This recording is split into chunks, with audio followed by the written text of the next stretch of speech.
Inilah kisah awal mula zina dalam sejarah manusia. Nabi Syeds alaihissalam adalah putra Nabi Adam alaihissalam yang lahir setelah wafatnya Habil. Namanya berarti hadiah karena Allah Subhanahu wa Ta'ala menganugerahkannya sebagai pengganti Habil, putra kesayangan Nabi Adam yang wafat akibat ulah saudaranya, Qabil. Syeds tumbuh sebagai anak yang taat, cerdas, dan berakhlak mulia. Ia belajar langsung dari ayahnya, menerima nasihat, dan senantiasa mengingatkan keluarganya agar senantiasa berpegang pada jalan Allah Subhanahu wa Ta'ala. Setelah Nabi Adam wafat, Syeds diangkat menjadi nabi dan pemimpin keturunan Adam.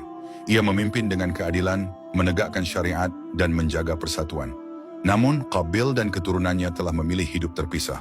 Mereka tinggal di dataran rendah, jauh dari tempat tinggal kaum Syeds yang berada di pegunungan.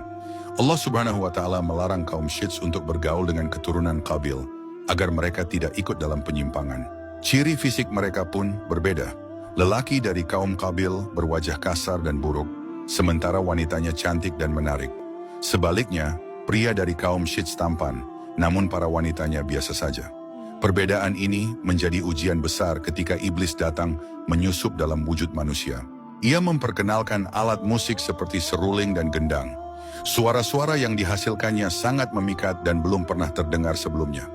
Kaum Qabil pun berkumpul, menari dan berpesta. Musik menjadi alat hiburan yang menggoda nafsu dan menenggelamkan mereka dalam kelalaian. Beberapa pemuda dari kaum Syeds mulai penasaran. Mereka turun dari pegunungan, mendekati suara musik. Awalnya hanya melihat, namun saat menyaksikan wanita-wanita cantik menari dan berdandan menarik, mereka mulai terpengaruh. Tabarruj pun terjadi. Wanita menampakkan kecantikannya untuk memikat lelaki. Pergaulan bebas dimulai. Lelaki dan wanita bercampur, berjoget, berpesta. Inilah awal mula zina dalam sejarah umat manusia. Dosa yang awalnya dilakukan individu, kini dilakukan bersama-sama secara terang-terangan. Iblis berhasil menggoda manusia dengan langkah-langkah halus. Ia tidak langsung mengajak pada syirik, melainkan dengan hiburan dan syahwat. Allah Subhanahu wa Ta'ala memperingatkan dalam surah An-Nur ayat 21.